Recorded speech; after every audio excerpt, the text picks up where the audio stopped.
News!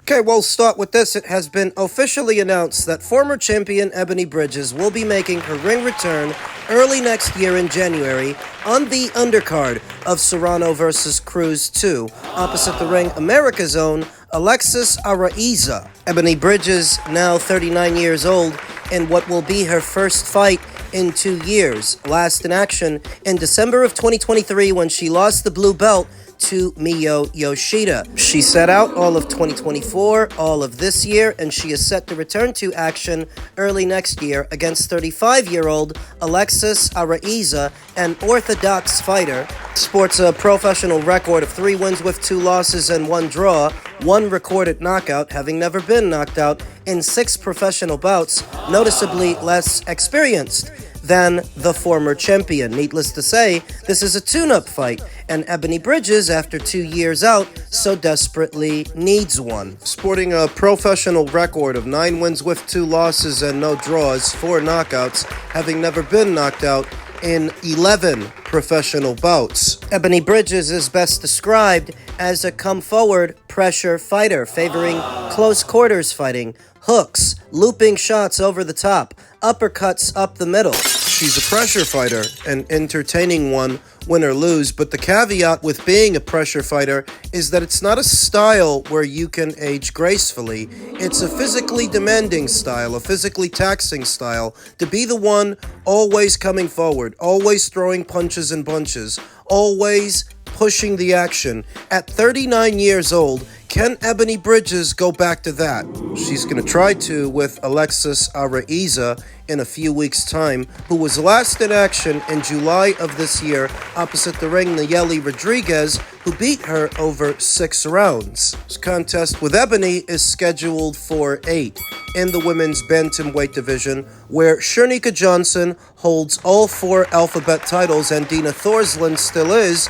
Ring Magazine and lineal champion. That is where this contest is taking place, coincidentally. Ebanie Bridges' old buddy, Shannon Courtenay, is set to make her MVP debut very soon, also in the women's bantamweight division. Could MVP be planning a rematch? Wouldn't surprise me. I mean, they did pick them both up. I wouldn't favor either Shannon Courtenay or Ebanie Bridges to beat Shernika Johnson, so I'm not sure if MVP signed these 2 fighters with the intention of feeding them both to Shernika Johnson, or do they have something else in mind? The both of those signings were very curious signings, especially in the case of Ebanie Bridges, who's 39 years old. It's not ageism to say that a lot of promotional outfits would not have made the decision to pick up a 39-year-old female fighter. It's just the reality of Ebanie's circumstances, and when it comes to Shannon, the fans never took to her, so MVP picking them both up, you wonder if it's not to fatten up Shernika Johnson's resume or Dina Thorsland's. It's hard to say. In any event, both former champions are set to make their MVP debuts a few weeks apart from each other. Shannon on the undercard of Joshua versus Jake, and Ebanie on the undercard of Serrano versus Cruz. And it really is crunch time for Ebanie Bridges. She's been given a lifeline to resurrect her boxing career and do so on an even bigger stage. So every fight at this point is a make-or-break fight. For a 39-year-old fighter that doesn't have that many good years to give to the sport of boxing, every fight counts, every fight matters. We'll see how she makes out early next year in January. And featherweight news, it was announced earlier today that Nick Ball will defend his WBA title versus former champion Brandon Figueroa early next year, February 7th. The fight will take place in Liverpool, England at the M&S Bank Arena. Ball last fought on August 16th against Sam Goodman, then took the rest of the year off. That was at the A&B Arena in Riyadh, Saudi Arabia against Sam Goodman in what was a competitive fight. His clash with Figueroa will be his 4th defense of the title he won against Raymond Ford in June of last year.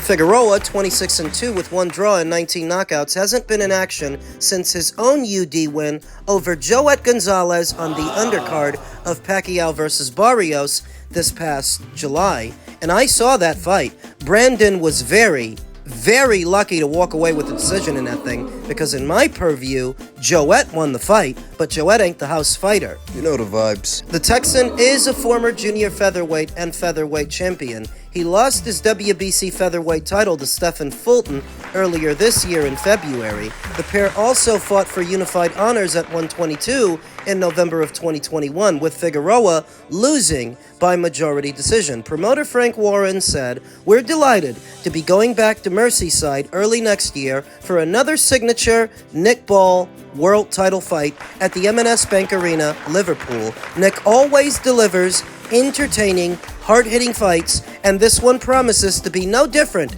against the two-weight world champion, Brandon Figueroa." Nick Ball is a pressure fighter, and so is Brandon. Both have their flaws, their drawbacks, their discrepancies.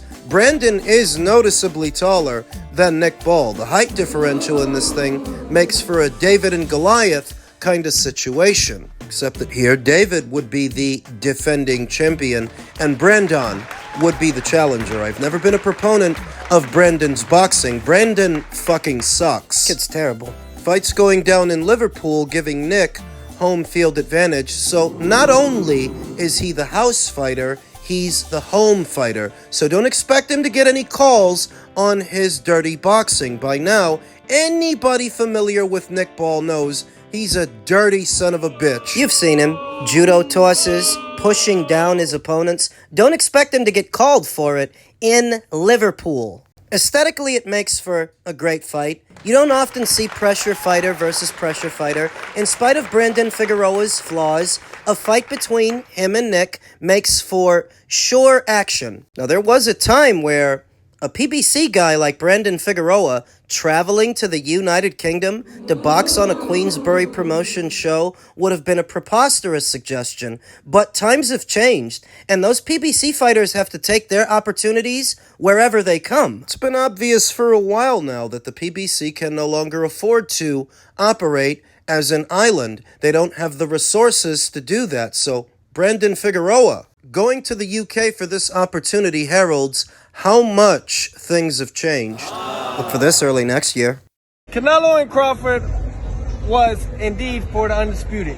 However, it was indeed, now hear me out, Punch, this was indeed accurate as long as they paid for the sanctioning bodies. But Crawford left out one, and that was the WBC. So, by default, on paper, he's not undisputed. Wait, on paper he's not undisputed? No. He didn't pay for the sanctioning belt. Regardless of whether Mauricio didn't want to or not, he did not pay for the sanctioning belt. So by default, he got stripped, so it became unified. If they could do it with me with my super WBC belt, then why not? And I paid for that sanctioning belt. So by default, was you undisputed at 35? Thank you. T.O.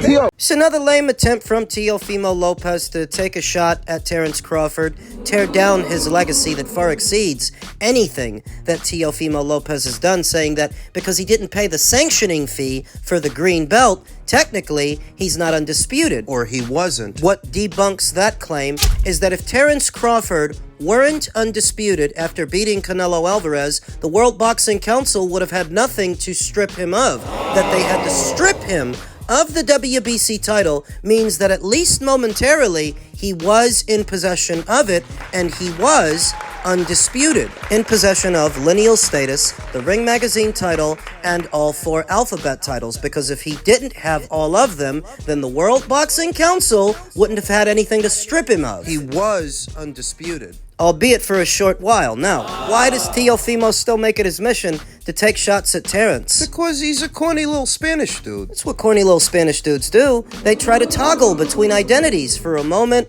Teofimo was supposed to be the hip Brooklynite, the urban kid. Till it came out that he's more of a Floridian than a Brooklynite. Then he starts up with all the veiled racism, the bigotry. I don't know who he's trying to appeal to at this point. He doesn't really seem to appeal to many. The obsession with Terence has everything to do with Terence's perceived status as the best pound for pound, if not one of the best pound for pound fighters in the sport today. Terence gets all the respect that Teofimo does not. Teofimo is jealous of black fighters, And that's been obvious to me for years now, because while he was at Top Rank, alongside Shakur and alongside Terrence, they were making more per fight than he was. And I believe that he resents them for it. I believe that he thinks that because he beat Loma and he beat Josh Taylor, that he should have been making more than them. Try not losing to a guy like George Kambosos. That would help. But I do believe that that is where the resentment comes from, and the obsession with Terrence Crawford, who's all the way up there at 168. You're still down there at 140. You take more shots at Terrence Crawford than the guy that beat your daddy up, Keyshawn Davis. If you were going to take shots at anybody as often as you take shots at him, I would have thought you'd take those shots at Keyshawn, because he beat up your father, and you didn't do shit about it. Pussy. Couldn't wait to say something negative about Terrence Crawford, something else, that he's not undisputed because he didn't pay a sanctioning fee. Buddy, you're not undisputed because you didn't win the WBC title. You won a franchise belt. That's not the same thing. That's what Vasyl Lomachenko had, the franchise belt, the franchise designation that doesn't even exist anymore. The real version of the title was the one that Devin had, the one that Vasyl Lomachenko surrendered to him for a franchise designation that now doesn't even exist anymore, and the World Boxing Council doesn't issue them out. You're the one that had the Fugazi WBC title. You're the one that was never undisputed. You weren't undisputed at lightweight, but you came close. And at super lightweight, you didn't even try. You didn't unify with anybody. He's fighting Shakur Stevenson now, and I believe that Shakur will beat him and take the brown belt from him. And Teofimo Lopez doesn't strike me as being all that stable psychologically. He's a kid who seems like he's hanging on by a thread. What do you think another loss does to his psychology? Like I said, he's just a corny little Spanish kid trying to be relevant. Corny little Spanish guy. In men's heavyweight news, Anthony Joshua intends to outclass, outshine, and hurt Jake Paul.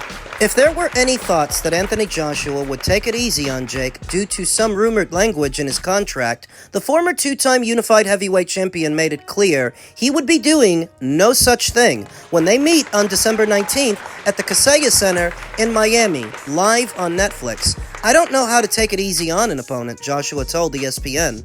I just can't do that. With this fight, I know I'm going in there to box and hurt. It has nothing to do with a contract. It's just my mood. Contractually, there is nothing to say what I can and can't do. My mood is to go in there, box, outclass, outshine, and hurt my opponent, no matter who it is. You know, some people think that this thing's gotta be scripted because there's no way that Jake Paul signed his own death warrant. Such a far deviation from the creative matchmaking we've seen from Jake over the years that it's gotta be scripted. Deontay Wilder thinks so.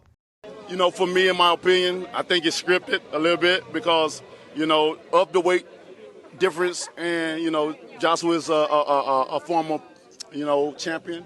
And also, you know, he's current, he's active, you know, and this is going to be the first time that we see Paul, you know, fighting an active fighter. You know what I mean? We seen the Mike Tyson, that was all fun, that was cute, you know what I'm saying? It's fun and games and stuff, but now you're dealing with a real professional, you know, and so we'll see how it ends up. You know, like I said, I think it's scripted, but, you know, we're going to see. At the end of the day, I just want everybody to have fun. I want them to enjoy themselves because we risk our lives for others' entertainment, and just go home safely to be able to have memories and say we did a great job. Thank you. Let's get a bomb squad to end. Bomb Squad! I don't even think that Deontay was being petty in his evaluation. A lot of people are looking at this fight and telling themselves it's either Jake signed his own death warrant or it's scripted. As Anthony Joshua is by far the biggest test of Paul's boxing career, he'll hold a significant size and experience advantage and plans to use every ounce of it to finish Paul inside the distance. The last time Joshua faced a boxing novice, former UFC heavyweight champion Francis Ngannou, last year, Joshua blew out the hulking heavyweight with a devastating second-round knockout. He said that he can't afford to risk taking Paul lightly, no matter how big of a betting favorite he may be. Paul, who he likes and said is good for boxing, will be just another opponent that he plans to add to his impressive portfolio of knockout victims. There's zero chance this fight goes the distance, Joshua said. It might go one round, it might go two, but he won't see the final bell. Last again, Jake Paul, AJ prediction. AJ Paul position. I mean, if it's not scripted, I'm going with AJ. If it's scripted, you're gonna already know who's gonna win. Anthony will be competing in the United States for the first time since 2019, when he was knocked out by Andy Ruiz in a massive upset at MSG. Joshua told ESPN that he is excited about his return to the United States, but promises that he won't be on the wrong end of another historic upset. It's a win-win situation for Jake Paul because he's in there with me, and he could come back stronger even in defeat, Joshua said. But the only way it's a win-win for me is if I get the knockout. I've learned about speaking things into existence, so I'm telling everyone that I am getting that knockout. You better, because every minute and every round that passes that Jake Paul isn't laid out on the canvas unconscious makes Anthony look bad. The longer it goes, the worse he looks. Don't give Jake the chance to make a fool out of you, because he'll try. He says, I don't think he can knock me out because he's not going to be able to line up his shots properly to be able to land a hard punch. When I figure out facing his style, speed, and footwork, then he's going to get tired. Then I'm going to set up the shot, and I think it'll end in the 5th or the 6th round, says Jake Paul. Now, whether or not Jake Paul is just faking it till he's making it, or if he's really that delusional, is besides the point, because all the pressure here is on Anthony. It's for this reason the performance needs to be surgical, sadistic. Needs to punish Jake Paul for even dreaming that he could share the ring with the likes of an Anthony Joshua. He needs to punish him. Remind him of the order of things, that playtime is over. This is not a retired MMA fighter that you're in there with, looking for a quick buck, looking for a check. This is not a past-it-over-the-hill fighter tantamount to a senior citizen. You're in there with an active boxer now. Not the usual old fogies that you muster up to look like you know what you're doing. Still, so many people think that it's scripted. I find that hard to believe, because Anthony Joshua is not the guy who's strapped for cash and needs to sell his soul to the circus to make ends meet. And they still have very big plans for this fighter, that he would not jeopardize his own reputation just to play a character in Jake Paul's minstrel show, his circus. If he's there, it's to do the business, it's to knock the guy out. And all things even, I think that he's going to. It's likelier than not that out of desperation, Jake Paul signed on to fight the biggest name that he could get, because the Gervonta Davis fight fell apart. But the biggest name he could get is one that can put him down. One that can seriously hurt him. But it was the only way to keep Netflix involved, because they only want the biggest of the big fights, requiring him to take a big risk.